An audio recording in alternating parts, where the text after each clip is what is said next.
আসলে ৰাভা হাছং সাহিত্য সাহিত্য পৰিষদৰ উদ্যোগত এই ৰাভা হাছং ক্ৰীড়া সন্থাই তেওঁলোকৰ আৰ্থিক অনুদানেৰে আমি প্ৰথমবাৰৰ বাবে আৰ্চাৰী কোচিং এটা আমি ৰংজুলি হায়াৰ ছেকেণ্ডাৰী খেলপথাৰত অনুষ্ঠিত কৰিছোঁ। আজিৰ পৰা 31 জুলাইলৈকে প্ৰশিক্ষণ শিবিৰ চলিব।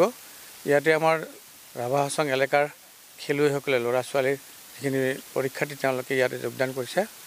আৰু আমি প্ৰথম দিনাখনৰ যিখন উদ্বোধনী অনুষ্ঠান আজি হৈ গ'ল আমাৰ ইতিমধ্যে শেষ হৈছে। আৰু আমাৰ ইয়াতে উপস্থিত আছিল ৰাভা হাছং সাহিত্য সাহিত্য পৰিষদৰ কাৰ্যবাহী সদস্য মাননীয় শ্ৰী সহদেৱ ৰাভা আৰু ৰংজুলি ক্ৰীড়া সন্থাৰ সভাপতি মাননীয় কৰক ৰয় ডাঙৰীয়াৰ লগতে আৰু আন ক্ৰীড়া সন্থাৰ সদস্যসকল। আমাৰ আজিৰ যিটো প্ৰশিক্ষণ আজিৰ পৰা আৰম্ভ হৈছে 21 জুলাইৰ পৰা, এই প্ৰশিক্ষণ দিব আমাৰ অসম পুলিচৰ আৰ্চাৰী বিভাগৰ NIS কোচ মাননীয় শ্ৰীযুত মনোজ পাঠক ডাঙৰীয়া আৰু লগত তেওঁ সহায় কৰিব শ্ৰী সৌৰভ স্বৰ্গীয়াৰী, আমাৰ ইয়াৰে ৰংজুলিৰে লোকেল। তেখেতে এজন প্ৰাক্তন খেলুৱৈ, তেখেতে আৰ্চাৰীৰ, তেখেতে এই দুজনেই আমাৰ বৰ্তমান প্ৰশিক্ষক হিচাপে থাকিব। আৰু তেওঁলোকক চাৰিওফালৰ পৰা সহায় কৰিব আমাৰ আৰ্চাৰী সন্থাৰ ৰাভা হাছং ক্ৰীড়া সন্থাৰ যিটো শাখা আছে আৰ্চাৰীৰ, সেই ভৱেশ দৈমাৰীয়ে এই সম্পূৰ্ণখিনি কেম্পটোৰ চোৱা-চিতা তেওঁ কৰিব।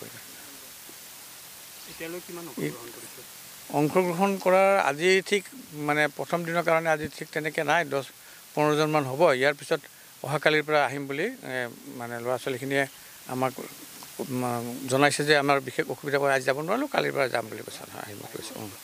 আমাৰ 25-30জনমান নিশ্চয় পৰীক্ষাৰ্থী। আৰ্চাৰীটো প্ৰত্যেকে নেখেলে, এইটো এটা ধ্যানৰ খেলা, খুব কনচেনট্ৰেশ্যন থকা খেলা। সেইকাৰণে মুষ্টিময় কিছুমানে খেলে, যিসকলে ইয়াত বেছি ইণ্টাৰেষ্ট তেওঁলোকে আহি পেলাই ইয়াতে যোগদান কৰে। প্ৰত্যেকেই এই বস্তুটো খেলিব নোৱাৰে, কাৰণ এইটোৰ ওপৰত কনচেনট্ৰেশ্যনটো চবচে ডাঙৰ কথা। সেইকাৰণে ইণ্টাৰেষ্ট থকা ল'ৰা ছোৱালীহে ইয়াতে অংশগ্ৰহণ কৰিব। 25-30জন অংশগ্ৰহণ কৰিব, এইটো হ'ব।